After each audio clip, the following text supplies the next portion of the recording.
Mga kapuso, naglabas po ng storm surge advisory ang Pag-asa habang papalapit sa bansa ang Typhoon Ophel.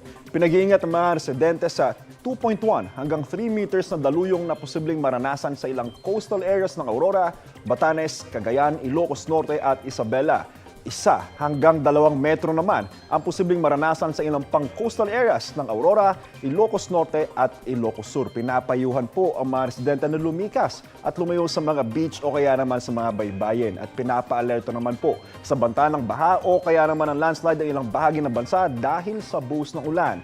Intense to torrential rains o matitinding ulan ang aasahan ngayong araw sa Cagayan at Isabela.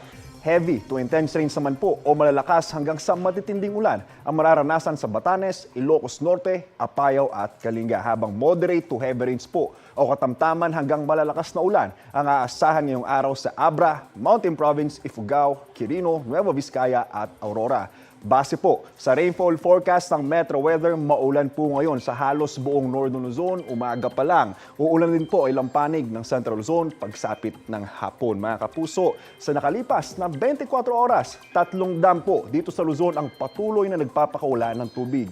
Ayon sa Pag-asa, 3 gates na ng Binge Reservoir sa Benguet ang binuksan para sa tinatawag na preemptive release. Para po yan sa maiwasan ang pag-apaw ng tubig oras na bumuhos na ang ulang dula ng bagyong Ophel sa mga watershed. Tig-2 gates naman po sa Magat at ang Buklaw Reservoir ang nagpapalabas ng tubig sa mga oras na ito. Ako po si Anjo Pertiera. Know the weather before you go. Para Mark Safe lagi, mga kapuso.